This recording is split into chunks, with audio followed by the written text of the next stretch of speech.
research showing that homeschoolers are outperforming private school students on some state-mandated tests. 5 News reporter Claire Everbach joins us with more on how Arkansas educators are tracking these results. Claire.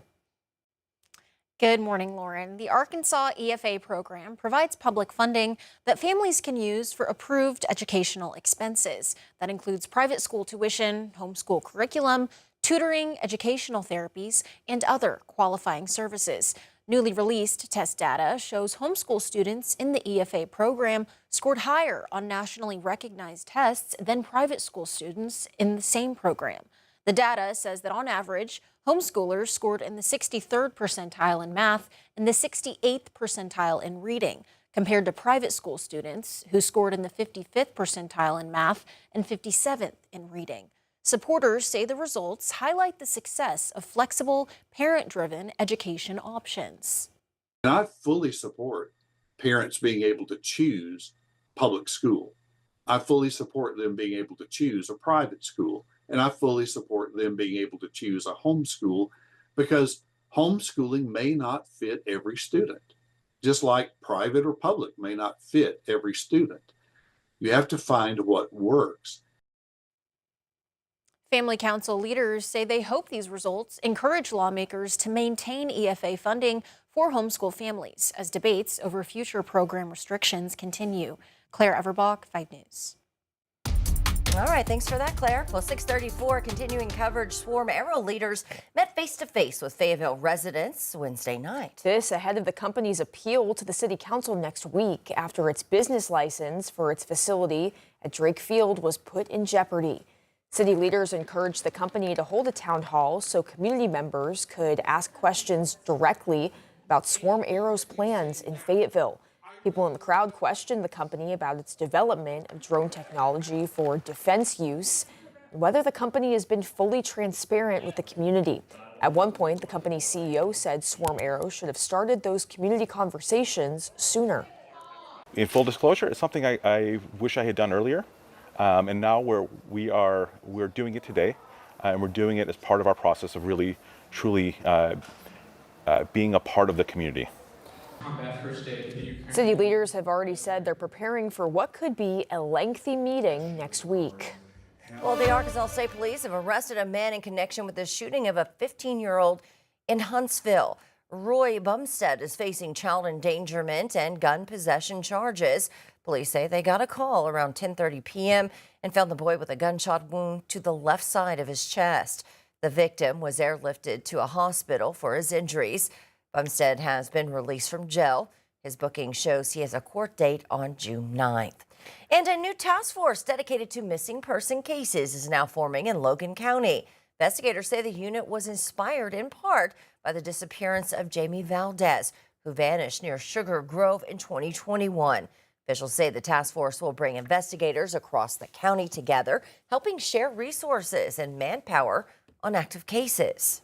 Task force is going to be to combine our resources, get every investigator within the county to all be on the same page and have the same information, and it's also going to help us with manpower.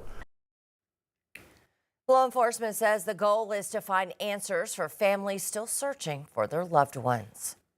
Well, happening today, the U.S. Army Corps of Engineers will begin releasing water at Beaver Dam to evacuate flood storage and help downstream fisheries. They're asking people to stay away from where water is being released due to the high flow. They say the district must meet fish water requirements that started this month. They're coordinating with the Arkansas Game and Fish Commission and will open the conduct from 10 to 5 starting today.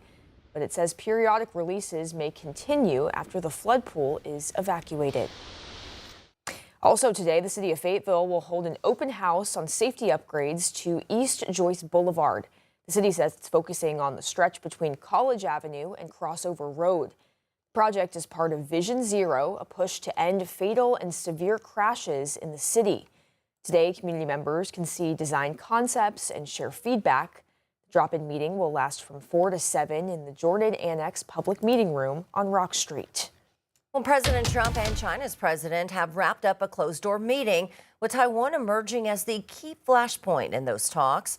Chinese media saying that Taiwan discussions quickly dominated the meeting, with a warning that conflict is possible if it's not handled properly.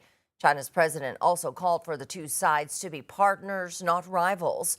Meanwhile, Congress has approved $14 billion weapons package for Taiwan, strongly opposed by China. President Trump has not yet signed it. There is definitely concern that he will trade away that arms sale in exchange for something else, whether that's for assistance on Iran or some kind of economic concession. Well, Chinese media saying that China's door will open wider, offering broader prospects for U.S. companies for trade. The president is expected to hold more meetings tomorrow before returning to Washington. Turning now to a development in the Alex Murdaugh double murder case. Now, the South Carolina trial drew national attention. A legal dynasty, a wife and son murdered, allegations of financial fraud. But Wednesday, Murdaugh's conviction was tossed aside by the state Supreme Court. Mark Strassman has the update. Guilty verdict.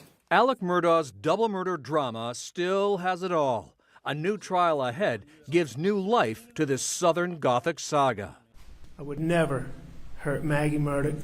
I would never hurt Paul Murdaugh under any circumstances. Murdaugh denied killing his wife and son in 2021. Prosecutors claimed he shot them to distract from embezzling millions from his law firm and vulnerable clients.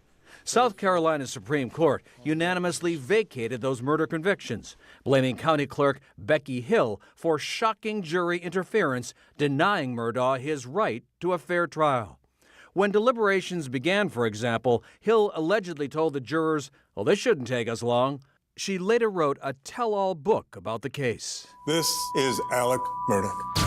Documentaries and movies about the bizarre case showcase the Murdaughs, a storied, powerful, and problematic family in South Carolina's Low Country. Alec Murdaugh's lawyers said they look forward to a new trial, which prosecutors promise is coming. We believe we have a duty to obviously pursue justice, to all means. Have you been surprised by the never-ending fascination with this case? It's a fascinating case. I mean, every single time that you thought it couldn't get stranger or more interesting, it did. Murdaugh will remain in prison.